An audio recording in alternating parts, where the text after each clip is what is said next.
வணக்கம். உங்கள் கெண்டி சுவாமிநாதன்.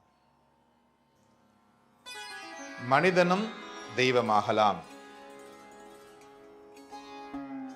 மனிதனும் தெய்வமாகலாம் என்றால், மனிதன் தெய்வத்தை போன்று எல்லா காரியங்களும் செய்ய முடியுமா? கண்டிப்பாக முடியாது. நாம் தெய்வம் என்று எதை நினைக்கிறோம்?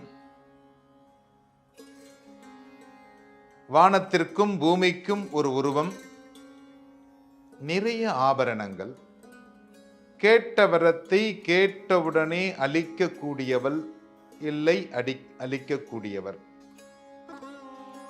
அப்படிப்பட்ட ஒரு மகப்பெரிய, பின்னால் சூரியன் சந்திரன் இப்படியெல்லாம் இருக்கக்கூடிய ஒளிக்கதிர்களை வழங்கி கொண்டிருக்கக்கூடிய ஒருவர்தான் தெய்வம் என்று நினைத்துக் கொண்டிருக்கிறோம்.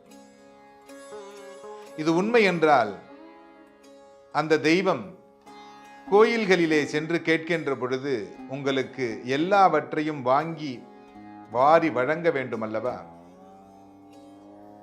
தெய்வம் என்றால் என்ன என்று தெரிந்து கொள்ளுங்கள். தெய்வம் நின்று கொள்ளும் என்று ஒரு வாக்கியம் உண்டு. அரசன் அன்று கொள்ளுவான், தெய்வம் நின்று கொள்ளும்.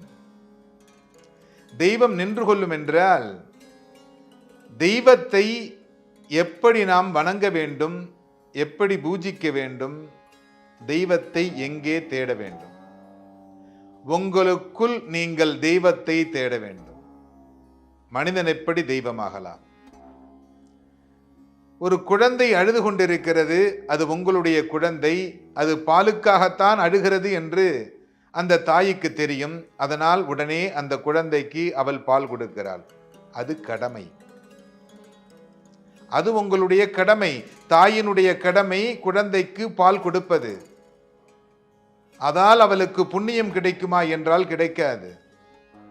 தந்தை தன்னுடைய மகனுக்கு நல்ல புக்திகளை கூறி, நல்ல அறிவுரைகளை கூறி, நல்ல குருவினிடத்திலே அவனை சேர்த்து, அந்த குரு மூலமாக அவன் வளர்ந்து இந்த நாட்டிற்கு நல்லது செய்ய வேண்டும்.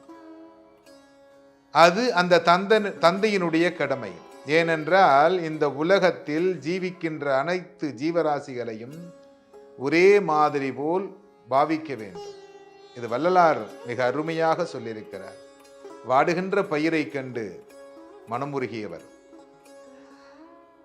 தெய்வமாக வேண்டும் என்றால், நீங்கள் வேறொரு குழந்தை அழுகிறது என்றால், அந்த குழந்தைக்கு என்ன தேவை என்று உங்கள் மனது அங்கே சென்று அந்த குழந்தையினுடைய தேவையை பூர்த்தி செய்துமேயானால், அந்த இடத்திலே அந்த குழந்தைக்கு நீங்கள் தெய்வமாகிறீர்கள்.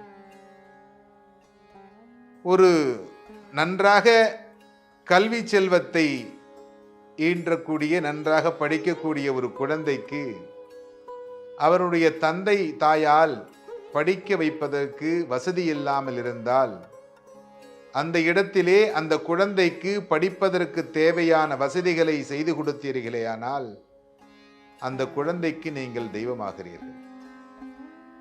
நோயுற்ற ஒருவன் தனிமையில் வாடிக்கொண்டிருக்கையிலே, அந்த நோயுற்ற மனிதனுக்காக அங்கே செல்லுகின்றவர்கள் எல்லோரும் பார்த்து செல்லுகின்ற பட்சத்தில், நீங்கள் மட்டும் அங்கே சென்று, ஐயா உங்களுக்கு என்ன வேண்டும் என்று கேட்டு அவனுடைய தேவைகளை பூர்த்தி செய்து, அப்படி செய்கின்ற பொழுது நீங்கள் அந்த நோயுற்றவனுக்கு கடவுளாகிறீர்கள். ஏன்னா, இந்த இரக்க குணம் நமக்கு ரொம்ப முக்கியமானது. நான் நன்றாக இருக்க வேண்டும், என்னுடைய குழந்தைகள் நன்றாக இருக்க வேண்டும், என்னுடைய அக்கா பையன் நல்லா இருக்கணும், தம்பி பையன் நல்லா இருக்கணும் அப்படின்னு நம்ம என்னுடைய சொந்தங்களையே நாம் பார்த்து கொண்டு இல்லாமல், இந்த சமுதாயமும் நன்றாக இருக்க வேண்டும். இந்த சமுதாயத்தில் இருக்கக்கூடிய மரம், செடி, கொடி, மிருகங்கள், அனைத்து ஜீவராசிகளும் நன்றாக உயிர் வாழ வேண்டும். ஏனென்றால் படைப்பு என்பது, இறைவனுடைய படைப்பு என்பது ஒரு வித்தியாசமான படைப்பு தான். ஒன்றின் மீது ஒன்றிற்கு பாசம் ஏற்படுமா? ஏற்படாது. ஏன்னா ஒரு சிங்கம் இருக்கு என்றால், அந்த சிங்கத்திற்கு ஒரு மான் மீது பாசம் ஏற்படாது. அது உணவாக தான் பார்க்கும். மான் எதை உணவாக பார்க்கிறது? இலை, தழை, அந்த பில் வகைகள், அருகம்பில், இது போன்ற வகைகளை அது உணவாக பார்க்கிறது.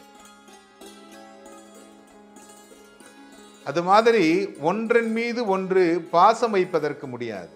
ஆனால் இந்த மனித பிறவியில் ஒன்றின் மீது ஒன்று பாசம் வைக்க முடியும்.